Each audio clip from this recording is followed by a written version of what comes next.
നമസ്കാരം. Israel Iran സംഘർഷം 10ാം നാളിലേക്കടക്കവേ അമേരിക്കയുടെ നേരിട്ടുള്ള ആക്രമണം ഇറാനെതിരെ ഉണ്ടാകുമോ എന്ന ആശങ്ക ശക്തമാവുകയാണ്. പ്രസിഡന്റ് ഡൊണാൾഡ് ട്രംപ് വൈറ്റ് ഹൗസിലെത്തി ഇക്കാര്യത്തിൽ തീരുമാനം വൈകാതെ തന്നെ കൈക്കൊള്ളും എന്നാണ് അറിയിച്ചിരിക്കുന്നത്.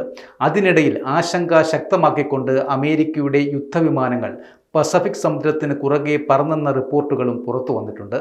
ന്യൂയോർക്ക് ടൈംസ് അടക്കമുള്ള മാധ്യമങ്ങളാണ് ഇക്കാര്യം റിപ്പോർട്ട് ചെയ്തിരിക്കുന്നത്.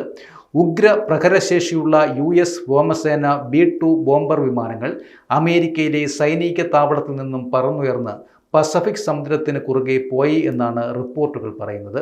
30,000 പൗണ്ട് ഭാരമുള്ള ബങ്കർ ബസ്റ്റർ ബോംബുകൾ വഹിക്കാൻ കഴിയുന്ന B-2 വിമാനം ഫോർഡോയിലെ ഇറാന്റെ ഭൂഗർഭ ആണവ കേന്ദ്രങ്ങൾക്കെതിരെ വിന്യസിക്കാൻ ആലോചിക്കുന്നുണ്ട് എന്നാണ് ഫ്ലൈറ്റ് ട്രാക്കർ ഡാറ്റ കാണിക്കുന്നത് എന്നാണ് വിവരം.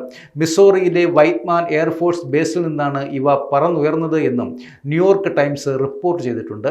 ഇറാനിയൻ ആണവ കേന്ദ്രങ്ങൾക്കെതിരായ ഇസ്രയേലിന്റെ ആക്രമണങ്ങളിൽ പങ്കുചേരണോ വേണ്ടയോ എന്ന് തീരുമാനിക്കാൻ പ്രസിഡന്റ് ട്രംപ് വൈറ്റ് ഹൗസിനോട് മടങ്ങാൻ പോകുന്നതിനിടെയാണ് US വ്യോമസേന B-2 ബോംബർ വിമാനങ്ങൾ മിസോറിയിൽ നിന്ന് പറന്നത് എന്നാണ് വിവരം ലഭിച്ചിരിക്കുന്നത്.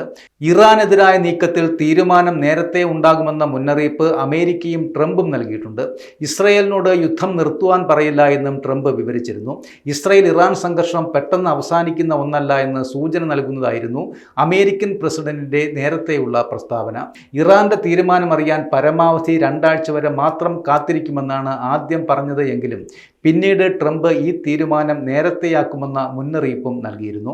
യുദ്ധത്തിൽ അമേരിക്ക കരസേനയെ വിന്യസിക്കില്ല എന്നും ഇറാന്റെ ആണവ കേന്ദ്രങ്ങളെ നിർവീര്യമാക്കാൻ ഇസ്രയേലിന് ഒറ്റയ്ക്ക് സാധിക്കില്ല എന്നും നിലവിൽ ആക്രമണങ്ങൾ നിർത്തിവെക്കാൻ ഇസ്രയേലിനോട് പറയുവാനാകില്ല എന്നും ട്രംപ് വിശദീകരിച്ചിട്ടുണ്ട്. ഇറാന്റെ ആണവ പദ്ധതികളെക്കുറിച്ച് US രഹസ്യാന്വേഷണ മേധാവി തുൾസി ഗാബാർഡ് ജനപ്രതിനിധി സഭയിൽ അവതരിപ്പിച്ച റിപ്പോർട്ട് അടക്കം തള്ളിക്കൊണ്ടാണ് ട്രംപ് സംസാരിച്ചത്. ഇറാൻ അടുത്തെങ്ങും ആണവായുധം നിർമ്മിക്കില്ലെന്ന റിപ്പോർട്ടാണ് ട്രംപ് തള്ളിക്കളഞ്ഞത്. എന്തായാലും വൈറ്റ് ഹൗസിൽ മടങ്ങിയെത്തുന്ന ട്രംപിന്റെ തീരുമാനം എന്താകുമെന്നറിയാൻ ലോകം ഇപ്പോൾ ഉറ്റുനോക്കുകയാണ്.